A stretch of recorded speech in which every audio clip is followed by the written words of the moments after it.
Selamat pagi, Dr. Oka dan juga rekan-rekan. Mohon izin pada kesempatan kali ini akan membawakan jurnal reading yang berjudulkan Perawatan dan Manajemen Luka, sebuah tinjauan.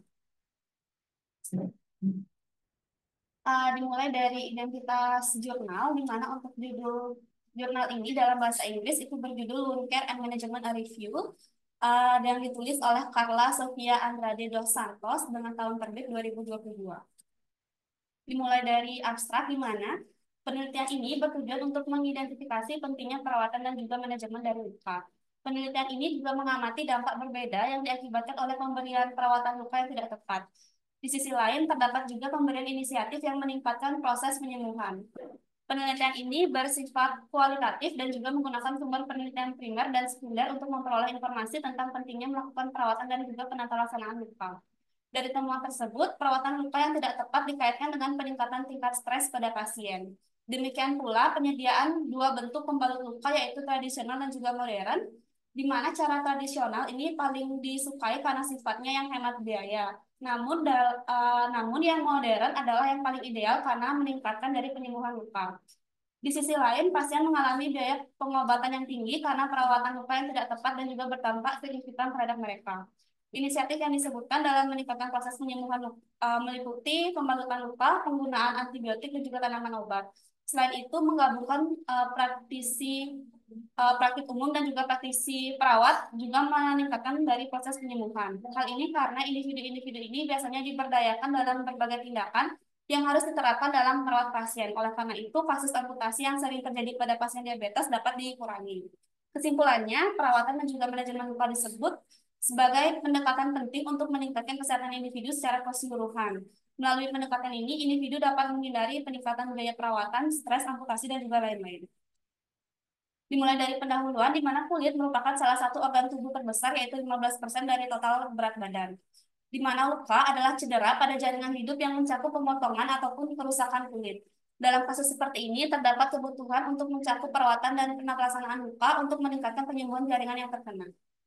Selain bakteri, penanganan luka memerlukan kehati-hatian karena reaksi alergi yang mungkin terjadi pada pasien. Nah, menurut penelitian dari Sussman dan Bates Jensen pada tahun 2012, reaksi alergi biasanya berdampak pada kulit, saluran pencernaan, dan juga saluran pernafasan, di mana individu harus memastikan bahwa mereka memahami berbagai bentuk alergi untuk mencegah kerusakan lebih lanjut.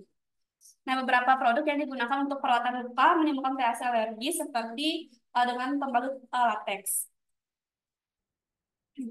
Nah, untuk membalut luka itu adalah sebuah tindakan yang bertujuan untuk melindungi luka dari pengaruh luar yang dapat mempengaruhi penyembuhannya. Terdapat berbagai bentuk pembalut luka dengan metode yang paling menonjol, yaitu menggunakan kain kasar.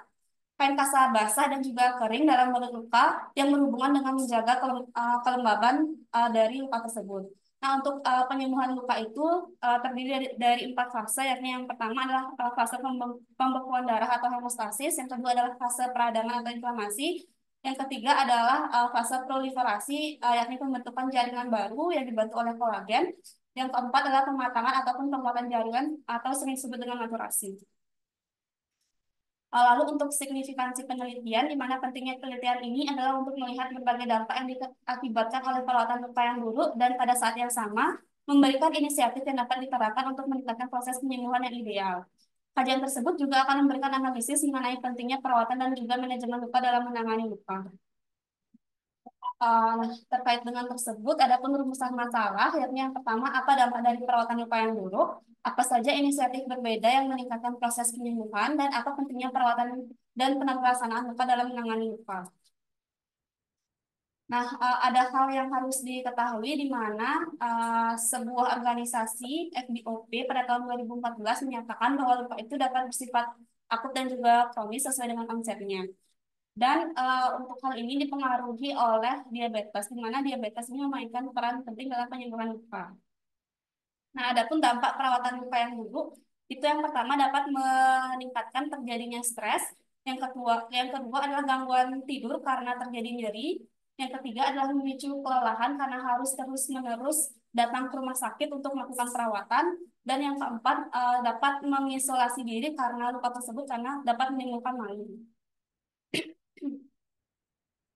Selanjutnya adalah mengenai inisiatif untuk penyembuhan luka di mana terdapat berbagai bentuk inisiasi untuk meningkatkan proses penyembuhan. Misalnya seperti penelitian dilakukan oleh Fox dan kawan-kawan pada tahun 2021 uh, yang disebutkan adalah skin graft atau cangkok kulit biasanya merupakan strategi yang efektif dan dapat mengobati luka mulai dari luka yang traumatis hingga bisul dan luka bakar yang kronis.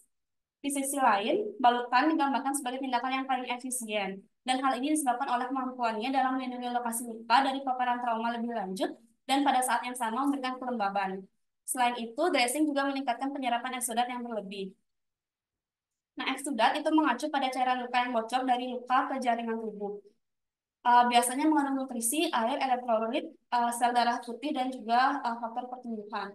Eksudat sangat penting karena meningkatkan proses penyembuhan dengan menjaga kelembapan dasar kulit. Oleh karena itu, hal ini menghasilkan peningkatan pasokan nutrisi ke luka. Saat luka sembuh, tingkat eksudat biasanya akan menurun. Apa pentingnya perawatan dan juga manajemen luka, di mana luka adalah lubang yang membawa organisme aneh atau dari luar ke dalam tubuh yang dapat menyebabkan komplikasi yang lebih lanjut. Eh, Lalu yang kedua adalah mengurangi jumlah bakteri pada individu dan pencegahan pH atau asam ekstrim yang timbul pada luka, sehingga agar pasien terhindar dari rasa sakit yang stres ekstrim yang berdampak pada kondisi emosional. Untuk metodologi di mana penelitian ini bersifat kualitatif dan juga tepatnya review di mana mereview dari beberapa jurnal-jurnal lainnya yang dijadikan satu. Oleh karena itu, metodologi penelitian yang ideal memerlukan perolehan informasi dari sumber penelitian primer dan juga sekunder. Informasi yang dikumpulkan kemudian akan dianalisis dengan menganalisis dan mengkritisi penelitian lain dengan subjek yang sama. Nah, adapun hasil dari penelitian ini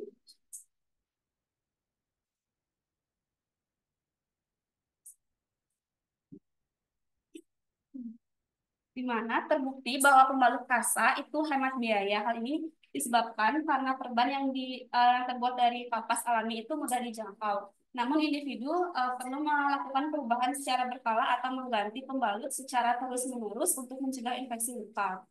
Yang kedua adalah pembalut luka modern merupakan peningkatan dari pembalut luka tradisional yang bertujuan untuk menjaga luka dari dehidrasi dan meningkatkan fase penyembuhan. Namun pendekatan ini lebih mahal sehingga membuat individu akan melakukannya. Nah, untuk di jurnal tersebut tidak dijelaskan apa saja sebenarnya pembalut luka modern, tapi saya sempat mencarinya, dokter. Untuk pembalut luka modern yang disebutkan bisa dengan hydrogel dressing ataupun hidrocolloid dressing. Untuk merek-merek yang beredar di Indonesia, mungkin seperti Duoderon ataupun Hansaplast. Yang ketiga, temuan penelitian juga menggambarkan perawatan luka yang tidak tepat berdampak buruk pada pasien diabetes.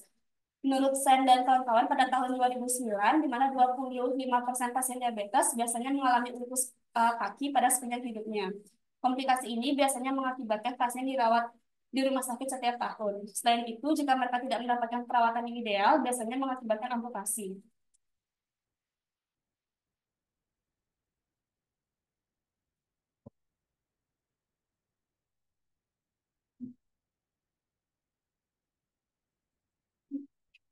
Lalu temuan penelitian lain juga menunjukkan bahwa ketika individu melakukan manajemen nyeri yang tepat, mereka dapat meningkatkan penyembuhan luka, di mana salah satu cara mengatasi nyeri luka yang disebutkan adalah dengan membalut luka yang tidak memicu trauma ataupun kerusakan pada luka. Yang kedua adalah menggunakan tanaman obat. Dari menurut Sodeva dan kawan-kawan pada tahun 2019, tanaman obat seperti Panax ginseng sangat efektif dalam meningkatkan stamina individu dan mengurangi kelelahan. Pada saat yang sama, tanaman obat ini juga membantu mengurangi peradangan dan ini disebabkan oleh zat bioaktif yang ada dalam Panax ginseng tersebut. Lalu penelitian dari Mark Leland dan kawan-kawan pada tahun 2002 telah menemukan bahwa dokter praktek umum berpengaruh dalam meningkatkan manajemen luka melalui layanan yang ditawarkan kepada pasien.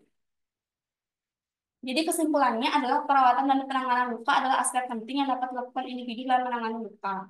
Selain meningkatnya biaya perawatan, pasien biasanya terkena stres dan juga gangguan emosi.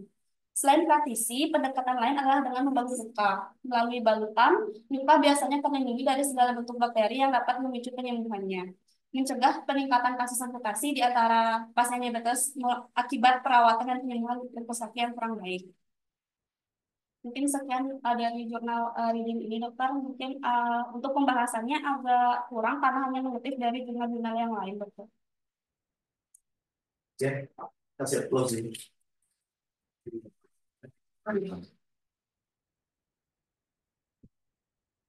Nah, ini saya sebenarnya minta gini sebenarnya.